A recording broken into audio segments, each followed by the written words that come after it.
Morning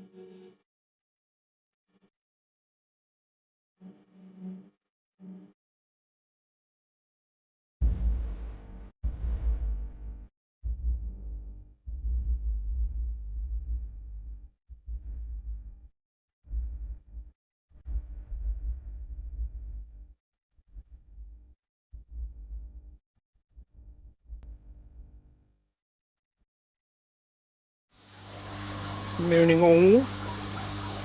Right, so we're deep into October now. So the pond's all been fine, no issues, which is always good. But it's time to start winding down for, I'm going to say summer then, but I wish. It's time to start winding down for winter. So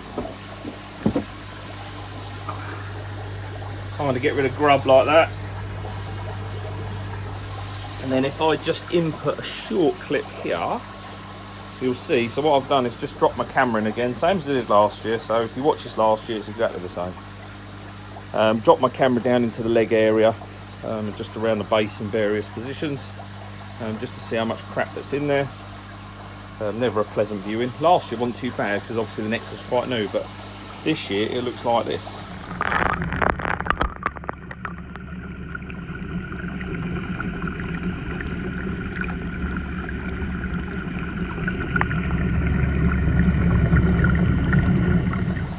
So what we're going to do, we're just going to finish bubble in the middle. So normally I only give this one bubble and that's sufficient enough. But I'm going to give it a couple of bubbles today. Get the outer chamber filled back up, get this sucked out so it's clean. And then what I'm going to do is just drop the hoover down in 3 or 4 locations just to suck out that dirt on the bottom. That's just why that's on for a bubble. Actually, for a minute, let's have, oh, I've got a cup of tea. Oh, silence. Right, so just while we're here, so just had a good clean out and the ooze. So just keen places to get into. I don't know if I'll be able to focus. So the Nexus does have many nooks and crannies. I'll just drop you in here. So you'll see probably there'll be some, if it focus, will it focus? But you'll see a certain different colour media to the rest of it. And these are all annoying little areas on the Nexus that get clogged up with shit, but I've started giving it a clean around the outside and that. So all I'll do is just give it a scrub and then I'll let her build back up again. Drop the water again. Obviously you don't want to be using the hose on your bio side. So yeah, just be aware that if you have got a Nexus, there are lots and lots of little gathering points for crap. And at least a couple of times a year, ideally, they do want addressing. Yeah. So let's crack on and I'll be back with you in a bit. Alright, just give them a skimmer box, quick clean out. So just gone around, you get a lot of scum in these, especially this time of year. With the fish starting to slow down with their feeding. Obviously more gets into the skimmer, so that's a sign to slow down. Yeah, temperatures are now down to, not too bad, 14.5. Not covered. So yeah, that's nice and squeaky clean. Nobody likes a dirty box, do they? This is just on its last drain down.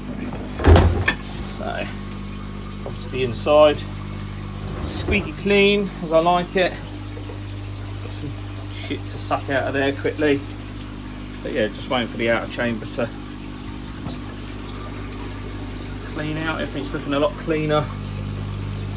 And then we'll let that kick back into life.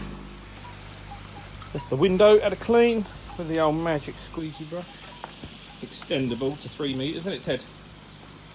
I'm just interested in the food. Obviously the water level is right down at the moment. Probably about 2,000 litres out of this today, which is, well, it's the amount I should be changing out every week really, but I don't, and we've had no problems. So I'm just going to carry on, get this vibe back up, then we move on to the fry. Right, we're back.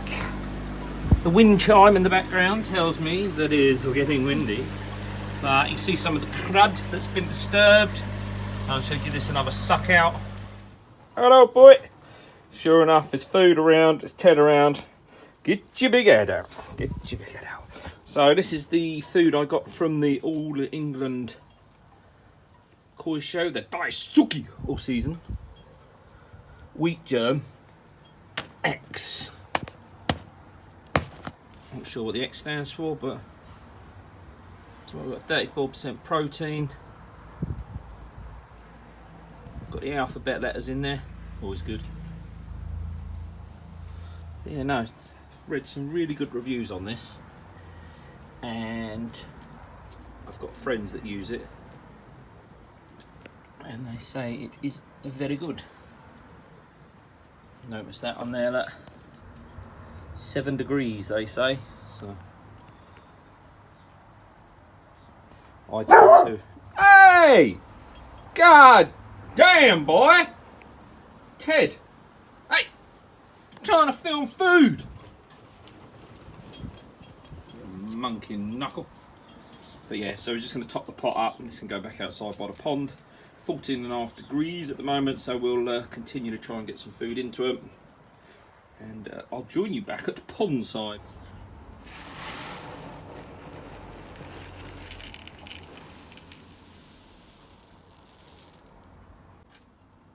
You can't tell me that ain't satisfying. Just bowling up the Hi-Utsuri to have a look. He's got a bit of a mark on him. But look at this bad boy coming along. Look at the shimmer on it. It's like tin foil. Alright. Bowls out. Bit of koi sedate in there. So, just noticed the Hi-Utsuri had the knock quite some time ago when we first got him. He's had a bit of koi pox, so his immune system's down. He has been scraped in the past, so I know he's not got anything on him. It was just that ulcer, which I think was more to do with damage in transport. So it's cleared up massively. I mean, it was probably about the size of my focus, about the size of my thumb now. It's a very small ulcer that's left, but I just want to make sure I treat it. It looks pretty much healed, but as I say, we've got the koi carmine here. Going to net him up, pop him in. Right, there he goes. He's in the old koi calm, so we're just going to wait for him. If you can see, it's just on that right hand side. The rest is just koi pox. Not surprising with the ulcer, his immune system. Good Dan. Nice colour on this one actually. Can't remember where this one came from.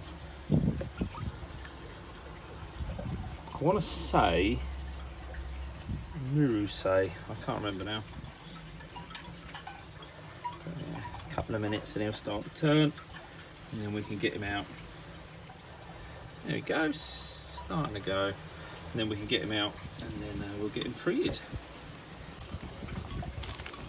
So in terms of treatment, so just got, well, I did have a Q-tip here, but I say Q-tip, that's very American, isn't it? Oh, it ain't in the water, is it? Oh, you bastard. Look at that. Look. Blown in the pond. I have to get that out. But, so we'll go with some Rockall wound cleaner. And then we'll hit it with the anti-bac. And then we'll seal it. And in here I've got some of the wound sealer. Oh look, my Q-tip. The cotton wool bud, whatever it's called, to come back. Look at that. So actually, I didn't really think about this. I chucked some food in. Fuck me, now the washing's gone over. Hey, I've missed winter. Like a hole in the fucking head. Right, I've got me doing this cack-hand at the moment, but there's my Q-tip. I keep calling it a fucking Q-tip. It's a... Oh, now this is all for... Oh, you... Right, I'm going to come back to you. You can now begin, just as he goes off to his nice sedation. You can see just on the side there, very, very, very small ulcer. So it was sort of, like I say, my thumb, end of my thumb size, but it's much smaller. Oh, for crying out loud. Right, doing this stuff on your own, Jesus.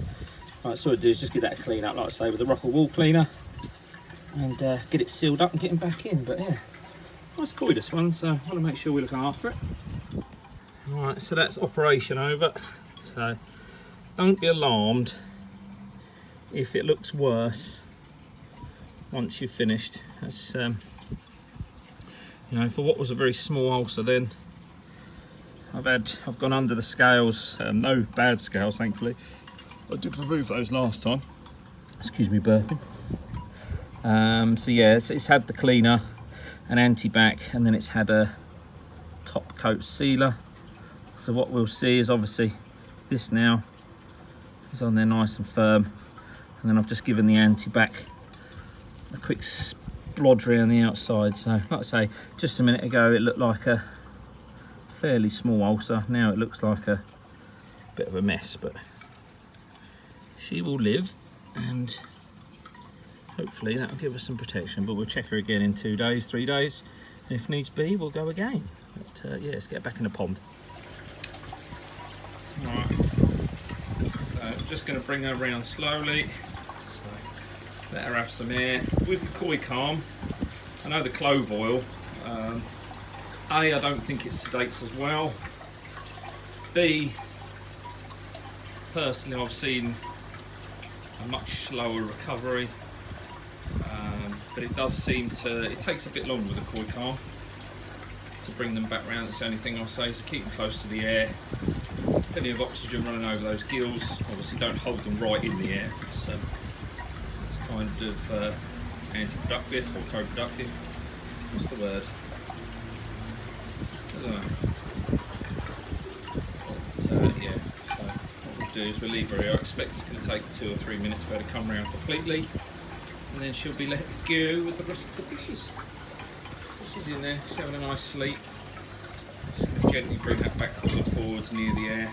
Obviously being careful not to damage her on the net.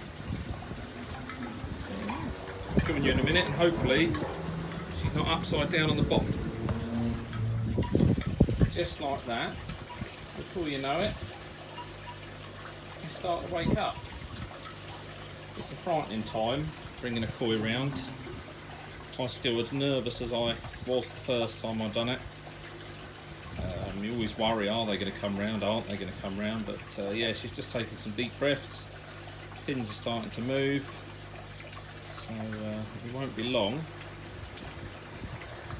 and she'll be rolling over.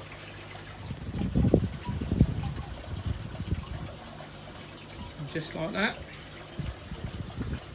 Have a bit of a sore head, I would imagine. Can't see her in there, the murky water at the moment, but you can just see her over the back. See all the bits in the water where I've been deep cleaning the filter, and it's worked its way back to the pond.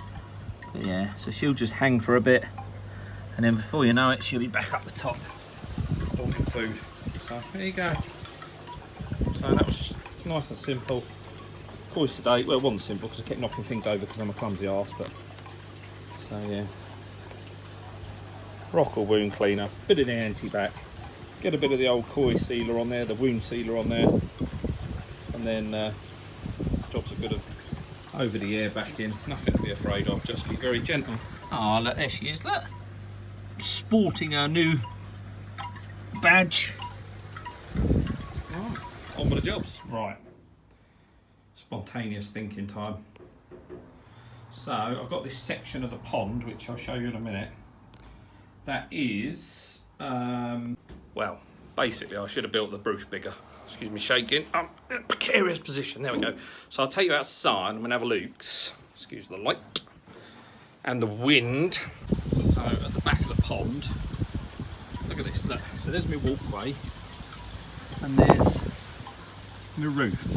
But I did that because these were the longest timbers. If you remember, we had that funny old shortage, so these were the sun going down. These were the longest timbers I could get hold of. I think they're 3/6s. So what I'm going to have to do is, because obviously what happens, I don't want to put some guttering on it because I've still got to run the guttering somewhere. So I'm going to batten out, and then with my old polycarb, because I'm not covering this year, and that's the main reason for this. So when it's raining, if you stand down here, you get absolutely pissing wet through.